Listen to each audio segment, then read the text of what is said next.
자, 시작해 봅시다.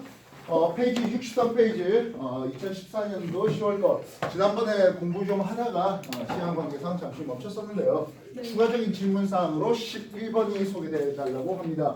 11번 같이 한번 볼까요? 그림 나는 전류가 흐르지 않은 고정된 구리 도선 위에 자석을 실로 매달았을 때 자석의 A면이 보이는 방향을 나타내고 있었습니다. 그림 나와 같이 가의 도선의 화살표 방향으로 전류 세기가 I인 전류를 흐르게 했더니 자석이 180도 회전했대요 하고 있습니다. 자, 이쪽 구리 도선의 오른쪽 방향의 전류가 흘러가는 것을 볼 수가 있습니다. 확인됐습니까? 예, 오른손 준비해 볼까요? 전류 잡고 자기경 잡으면 이 자기력선은 이쪽 부분에서 자기력선이 튀어나오죠. 되겠습니까? 네. 예, 물론 이쪽은 내려가는 그림이 나옵니다. 네. 그렇다면 이 자석의 방향은 하고 있습니다. 지금 조금 입체적인 그림을 그리기가 좀 그래서 그런데 자석이 이런 식으로 됐다면 튀어나오는 방향으로 잡겠다면 이게 N극, 뒤가 S극 되는 이런 형식이 됐을 것 같네요. 네. 이해됐습니까? 자기력선이 이렇게 오는 방향이 될 것 같습니다. 이해됐습니까? 그래서 전류가 흐르고 있는 나의 상황에서 지금 당장 보이는 면은 N극이었을 겁니다. 그렇다면 전류가 통하면서 이게 뒤집어졌댔으니까 그전에는 S가 우리 쪽을 바라보고 있었을 겁니다. 이해됐습니까? 네. 그래서 A는 했습니다. A라는 게 전류가 흐르기 전에는 앞면이고 전류가 흐른 뒤에는 뒤쪽 면이 되는 요게 A극이 되는 거죠. 이해됐습니까? 동전 형태의 어떤 자석이었는데요. A극은 나의 상태에선 뒤쪽 면의 A극이었습니다. 됐나요? 네. 네. 그래서 S극이었어야 할 것이겠고요. 나에서 전류 세기가 2배로 더 강해져요. 더 많이 움직일 거라고요? 그렇지 않죠? 그대로겠죠. 되겠습니까? 네. 자석의 자성은 전자의 스핀이나 궤도 운동에 의해서 발생하는 거 옳고요. 누가 더 클까요? 궤도 운동이 더 클까요? 아니면 스핀이 더 클까요? 원자 핵 주변에 전자가 이렇게 돈다라고 해보자고요. 이랬어요? 이게 궤도 운동이에요. 전자가 이런 식으로 돌아요. 앞쪽으로 돌아요. 그러면 전자가 도는 방향과 반대 방향으로 전류 잡고 자기경 잡으면 이런 형태로 자기력선이 나오는 그림이 될 겁니다. 이해됐어요? 이게 더 강한 자성을 나타낼까요? 전자의 스핀이 더 강한 자성을 나타낼까요? 물질의 자성은 이 전자의 스핀에 의한 효과가 훨씬 더 크다 되겠다고요. 이해됐어?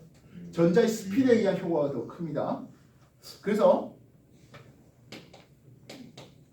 홀전자가 많을수록 업스핀의 개수가 많을수록 자성이 더 잘 뛰게 된다. 강자성체다라고 할 수 있습니다. 대표적인 강자성체가 원자번 26번 철인데요. 철 오비탈 배치하면 18번 아르곤 같은 배치를 하고 4S의 2개와 3D의 6개가 되고 있습니다.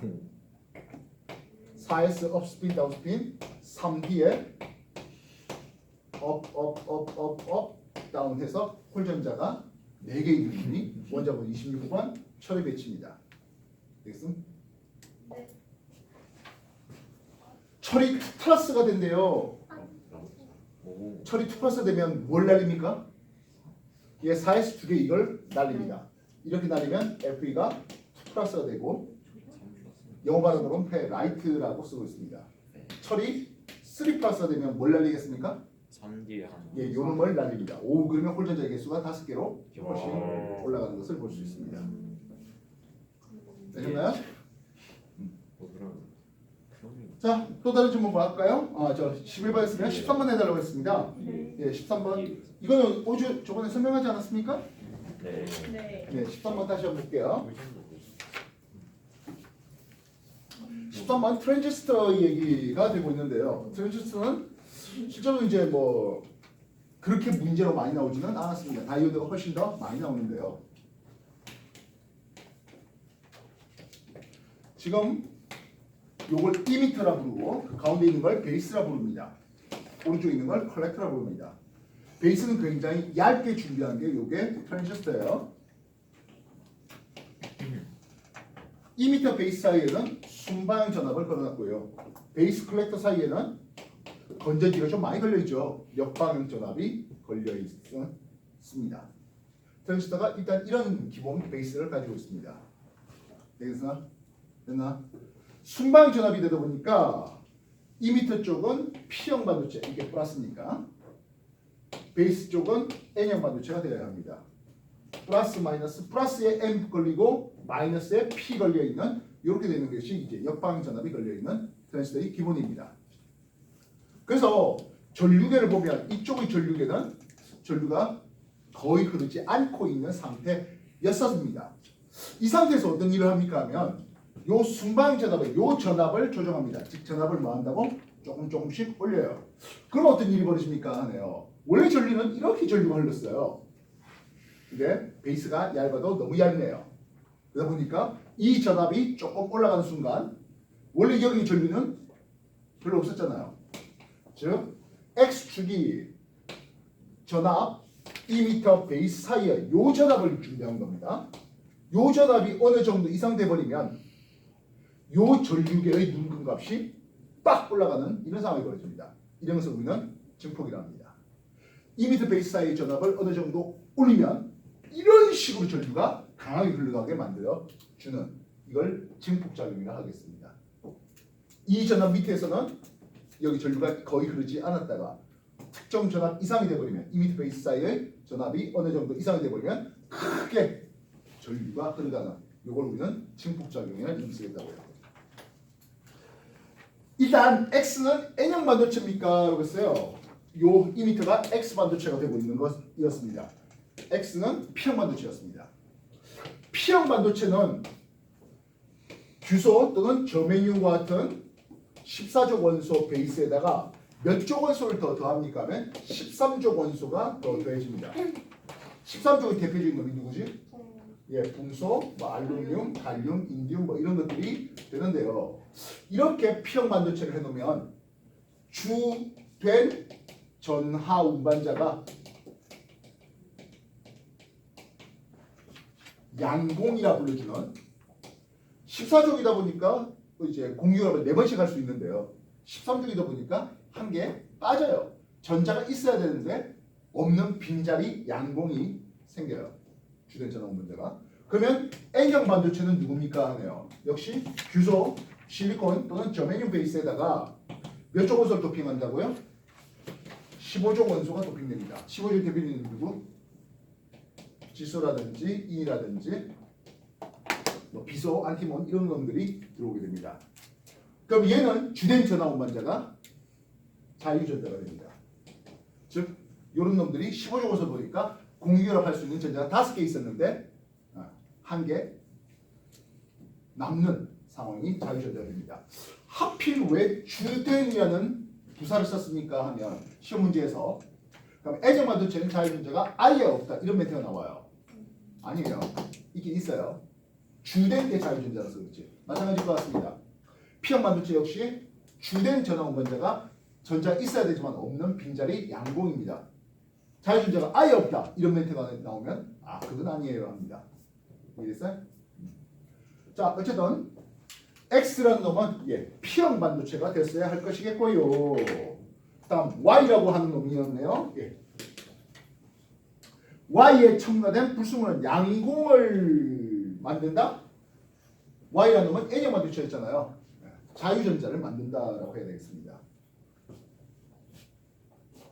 트랜지스터는 약한 전기 신호를 강한 전기 신호로 바꾸는 증폭작용을 이렇게 얘기하고 있습니다. 트랜지스터 다시 한번 더 정리해 주십시오. 아마 트랜지스터 문제는 앞으로도 뭐 그렇게 자주 언급되지는 않을 겁니다. 다이오드가 훨씬 더 이분한테 중요한 부분으로 나오게 됩니다.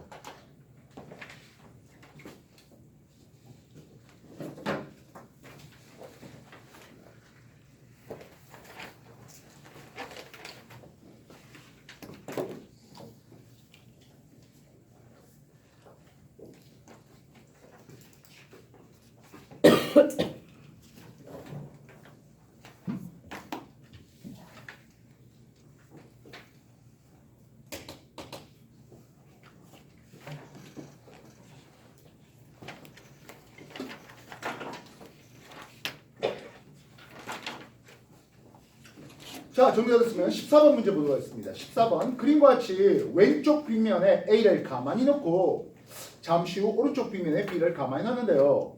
A와 B는 점 P, Q를 동시에 통과했답니다. 수평면 P, Q를 동시에 통과했답니다. 그리고 가운데 있는 O점에서 만났는데요. 그 가운데 있는 O점이 2S의 거리와 다시 S의 거리와 2S의 거리 B였습니다. 알겠습니까? 됐나요?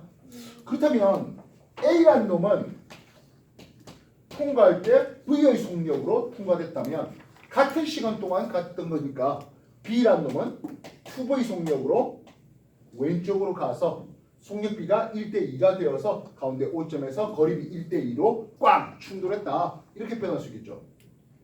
이해됐습니까?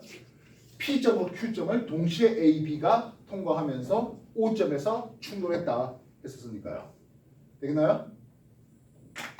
되셨습니까? 이에 대한 설명 중 옳은 것을 골라야 했습니다. 빗면 따라서 L 내려와야 됩니다. 빗면 따라서 L 내려와야 됩니다. 지금 A가 내려온 것과 B가 내려온 거리는 어때? 똑같죠? 그러면 X축 시간축에 대해서 Y축 속도를 보는데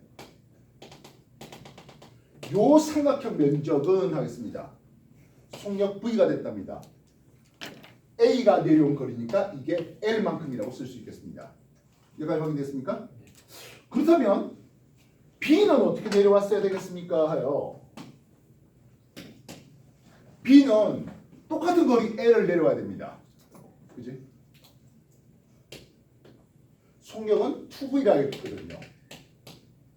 시간이 절반 되어서 요 면적을 보아야 역시 L이 될 것 같네요. 이해됐습니까? 됐나요? 그래서 2분의 T가 됐어요. 즉 A 입장에서는 2분의 1 V 곱하기 T였다면 B 입장에서는 삼각형 2분의 1에 속력 2V 곱하기 2분의 T 이렇게 됐어야 되겠네요. 이해됐습니까? 그래야 노란색 면적 L 내려온 A와 빨간색 면적 L 내려온 B가 같은 면적이 됐어야 할 것이겠습니다. 즉 A를 놓고 2분의 T초 이후에 B를 놓으면 PQ점에 동시에 V의 속력으로 그리고 2의 속력으로 오고 O점에서 이후에 만난다, 충돌한다 이렇게 쓰셔야 할 것 같네요. 확인됐습니까? 충돌의 직접 속력은 B가 A보다 2배 더 컸던 상황이 되었습니다. 가속도는 2배 차이 날까요? 시간이 반절 걸리고 속도가 2배 됐으니까 가속도는 4배 차이 나는 거죠. 마지막으로 TA T는 뭐야? A, B는 각각 빗면에서 TA, TB 동안 움직였답니다. 예. TA라는 것이 요만큼이 TA가 되겠죠? 이게 TB가 되네요. 확인됐습니까? 되셨나요? 네. 그래서 A가 B보다 2배 더 많은 시간이 걸렸다 하면 되겠죠. 14번 설명해봤습니다. 정리해 주십시오. 20번 돌리빙 문제를 풀기에 앞서서 15번 문제 다 푸셨습니까? 15번 문제 축전기와 콘덴서 축전기와 코일에 대해서 여러분한테 꽤 여러 번 소개를 했던 문제인데요. 16번 풀어보셨습니까? 안 풀어보셨습니까? 15번 문제예요. 15번 문제. 15번 축전기 코일 풀었어 안 풀었어? 자, 새로운 친구도 있고 해서 다시 한 번 더 소개를 해보도록 하겠습니다. 축전기 그리고 코일의 관계는 꽤 여러분들이 이제 과거관 하고 합격했을 때 1학년 때부터 주장창 풀어야 되는 내용들입니다.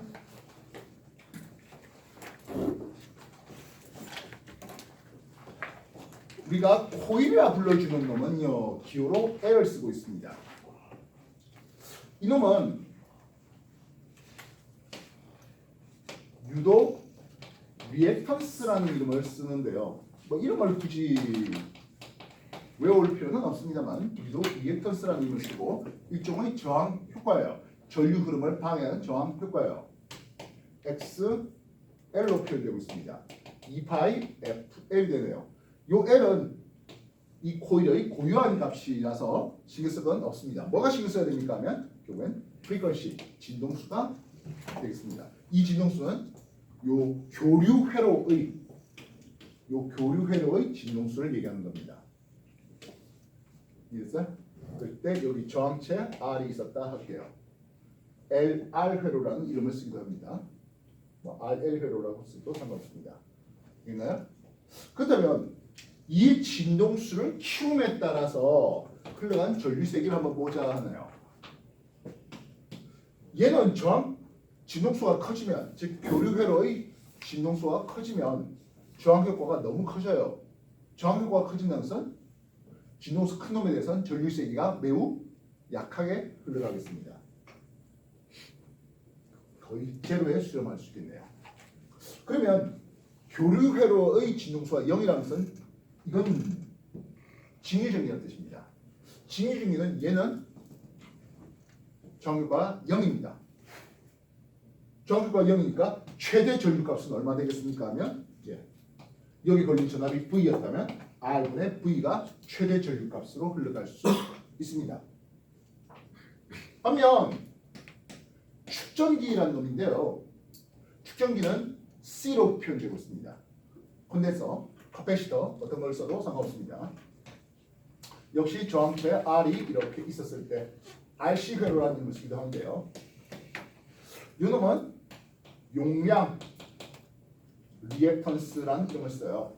XC를 쓰고요. 이 놈은 2파이 FC분의 1입니다.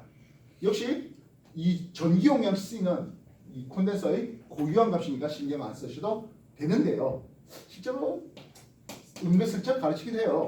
전기 용량 C는 유전율에 대해서 D분의 S로 말입니다. D는 요 두 금속판 사이의 간극을 D를 쓰고요. 이 금속판의 면적이 S가 되고 있습니다. 즉 축전기를 대충 그리면 이런 금속판 두 개를 이렇게 겹쳐놓은 그림이라 보시면 되는 거예요.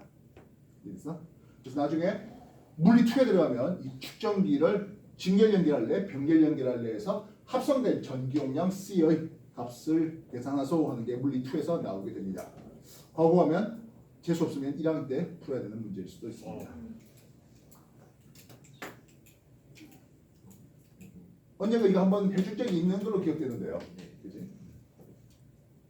자, 어쨌든 용량 리액턴스가 되고 있는데요. 역시 프리퀀시를 주면 어떻게 되겠습니까 하네요. 얘는 진동수가 아예 0이면 직류전기면 통과해야 하네? 못해요. 직류전기를 통과시키지 않아요. 그러면 전류세기는 0이에요. 이후에 쭉 가서 진동수가 커질수록 저항효과는 거의 0에 수렴됩니다. 그래서 최대 전류세기 역시 얼마다? R분의 V값으로 최대 전류세기를 얻어낼 수 있게 되는 합니다. 그래서 코일이라고 하는 것은 코일이라고 하는 것은 진동수가 작으면 잘 통과되네요. 저주파는 잘 통과시킵니다. 고주파는 제거하는 역할을 해줍니다. 그러면 축전기 얘네는 저주파는 오히려 제거하고요. 고주파는 통과시키는 이런 역할을 해주는 게 축전기 콘덴서가 하는 역할입니다. 자, 지금까지 한번 정리해 주십시오. 새로운 친구도 요거 정리 꼭 해주세요. 왜냐하면 지금 우리가 풀려고 하는 이런 모의고사 문제에서 지속적으로 이 코일과 콘덴서가 나오고 어차피 또 여러분들이 과거를 가든 안 가든 어쨌든 요거는 계속적으로 물리 1에서 소개됩니다. 물리 2에서 소개됩니다. 물론 물이 통해서 오게 되는 게 조금 더 복잡한 일이 되겠죠.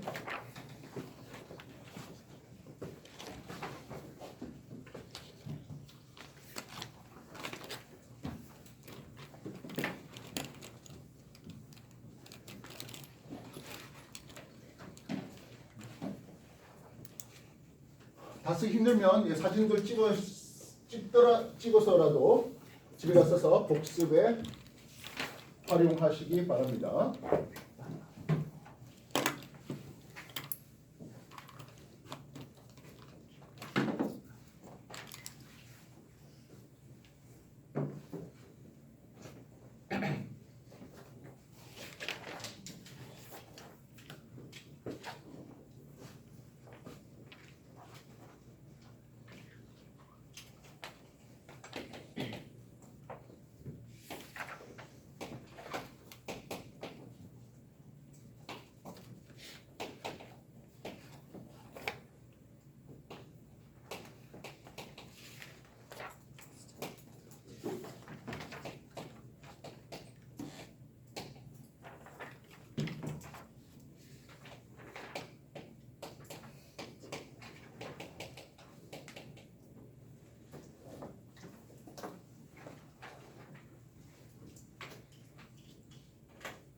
자, 15번 문제. 그림 가와 같이 전기 소자 X를 이용해서 회로를 구성하였습니다. 스위치를 닫았더니 저항에 흐르는 전류세기가 0에서부터 점점점 증가하다가 일정하게 됐다고 하네요.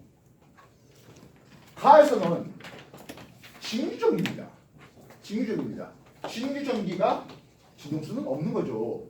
이해했어요? 그리고 전류의 세기를 측정했더니 점점점 올라가면서 최대 전류가 됐거든이라고 하고 있습니다. 알겠습니까?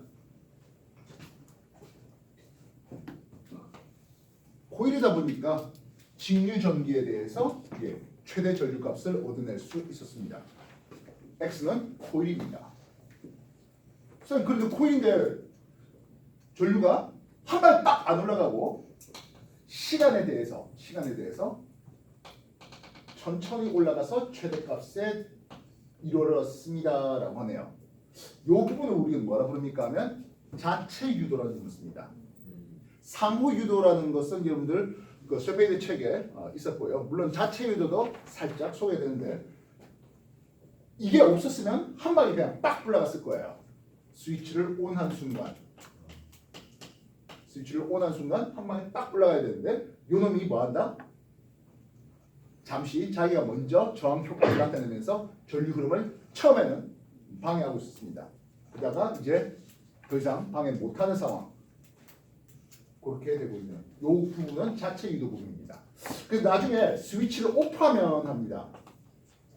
스위치를 오프하면 또 한 방에 전류가 딱 끊어지지 않고 그때 먹었던 놈을 쓱 다시 내는 전류가 한 방에 딱 끊어지지 않습니다 하는 거예요. 여기는 스위치가 오프될 때입니다. 일단은 요 상황만 생각하고 있는 거예요. 그래서 소자 X는 코일을 제시한 겁니다. 되셨나요? 나는 오디오 장치의 저항 전기 소자 Y 스피커를 준비해봤습니다. 지금 이 Y하고 스피커는 병렬의 관계라고 보시면 되겠네요. 이해됐습니까? 네. 오디오 장치에서 진폭이 같은 여러 진동수의 전기신호를 발생했는데요. X하고 Y는 축전기 코일을 순서 없이 나타냈다 했습니다. X가 누구였다? X가 코일이었기 때문에 Y는 콘덴서 축전기가 되었어야 합니다. 이해됐습니까? 되나요? 기억 X는 코일이고요. 니은 Y는 했습니다. 진동수가 큰 전기 신호를 못 흐르게 합니까? 잘 흐르게 하죠. 축전기는 고주파를 잘 통과시키는 역할을 해줄 수 있습니다. 이해됐습니까? 그래서 여기에 고주파가 오면 어떤 일이 벌어집니까 하면 이쪽으로 잘 가버려요. 스피커로 잘 안 가요. 이해됐어요? 그러면 얘는 저음용 스피커가 되겠네요. 이해됐습니까? 그래서 만약 축전기와 스피커가 직렬 연결됐다면 이때는 고주파는 잘 통과되니까 이거는 고음용 스피커가 됩니다. 똑같은 축전기를 사용했는데 축전기를 병렬 연결이냐 직렬 연결이냐에 따라서 고음용 저음용이 서로 다르게 소개될 수 있다고요. 이해됐어요? 축전기는 뭐였기 때문에 고음을 잘 통과시키고 저음은 잘 통과시키지 못했기 때문에. 이해됐습니까? 저음이 오면 이쪽으로는 잘 못 가고 스피커로 잘 간다 이렇게 보시면 되겠습니다. 됐습니까? 정리해 주십시오.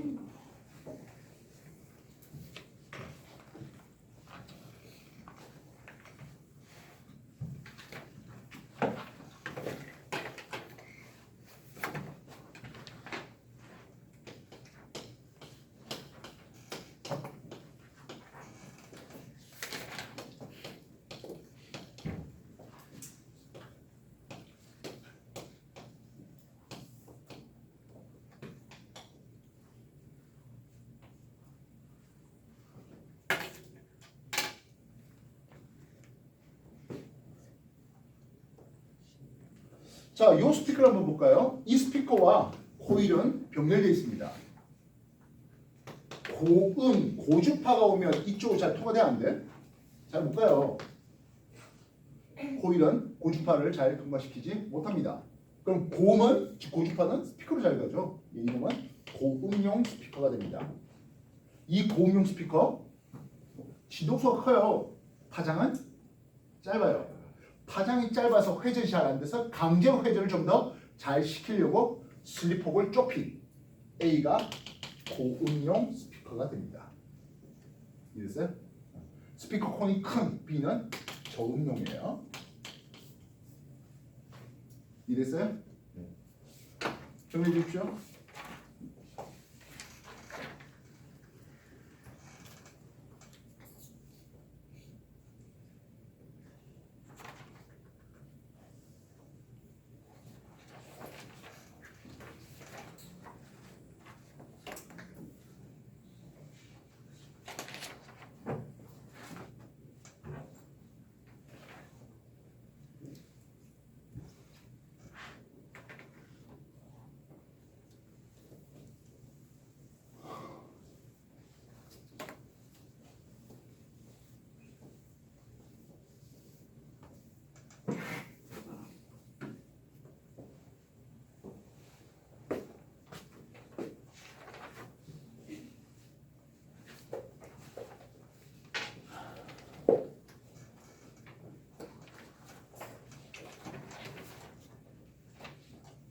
자, 20번 얘기를 한번 만들어 봅시다.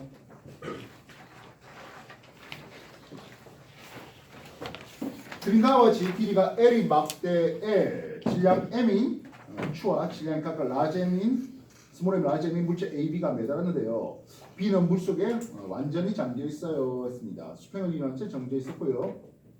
그림 나에서는 실을 잘랐더니 A는 물의 절반만 잠기고 B는 전체에 잠겼고요. A와 B의 부피는 서로 같고요. A의 밀도는 물의 밀도의 4분의 1배라고 합니다 했어요. 일단 나 그림부터 먼저 한번 분석해 봅시다. 나 그림에서 A는 질량이 M이었습니다. 보이나요?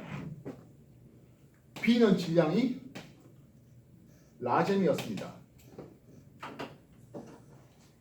A의 밀도는 물의 밀도의 4분의 1배라고 합니다. 그래서 A의 밀도를 로우라 합시다. 그 물의 밀도는 4로가 되겠죠. 되겠어요? 됐나요? 네. A하고 B의 부피는 같아요. A의 부피를 V라고 삼으면 B의 부피 역시 V가 되겠죠. 알겠습니까? 네. 이 상황에서 밑으로 내리는 힘이라고 하는 것은 A의 중력 mg가 있고 B의 중력 라지 mg가 있었을 겁니다. 이게 내리는 방향의 A의 중력, B의 중력입니다. 됐어요? 여기 평형을 이루고 있는 것은 왜요? 합니다. 결국엔 뜨게 만드는 부력이 있었겠죠. 이걸 뜨게 만드는 부력이 있었겠습니다. 뜨게 만드는 부력이 있겠습니다. 그래서 A의 부력을 소개합니다. 부력은 유체의 밀도, F 부력은 로 유체의 밀도 G의 V 잠긴 부피를 소개하는데요. A의 부력은 4로 G 부피는 2분의 V가 되고 있죠. B의 부력은 4로 G V 전체 부피가 잠겨 있었습니다. 됐어요?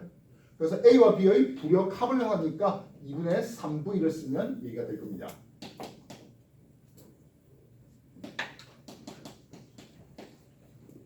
이해됐습니까? 되셨나요? A하고 B의 잠긴 부피가 요게 2분의 V 잠기고 V 잠겼으니까 4로 G 2분의 3V 이렇게 쓸 수 있습니다. 됐어요? 그렇다면 우리가 질량의 개념이 무엇입니까요? 질량은 밀도 곱하기 부피죠. 네. A의 밀도가 rho였고요. A의 부피가 V였습니다. 이걸 우리는 뭐라 삼다? 질량 M으로 삼았습니다. 됐나요? 네. rho V가 질량 M이에요. 이거 사수기산 다시 해볼까요? 2 지우 나오니까 6 rho G V를 쓸 수 있습니다. 6M입니다. 6mg만큼 나옵니다. 되겠나? 라잼이 얼마였을까? 5M. 예, 이건 5m이었습니다. 요놈은 5m의 질량이었습니다. A하고 부피들 같은데 질량이 5배니까 B의 밀도는 5로 5배의 로가 돼야 됩니다. B의 밀도는 5로가 됩니다. B의 질량이 5m이었기 때문입니다. 자, 나의 설명이 준비됐습니다. 됐습니까?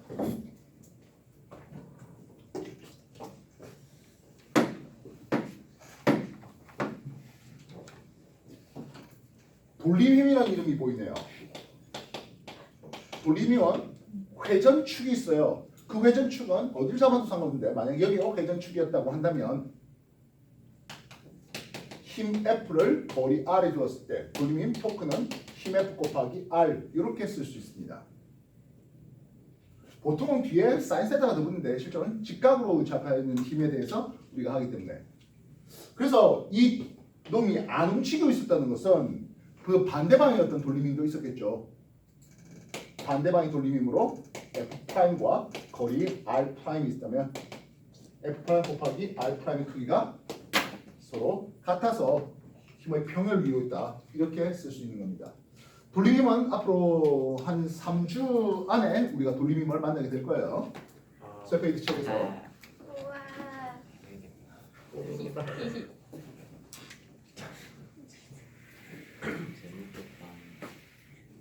신난다.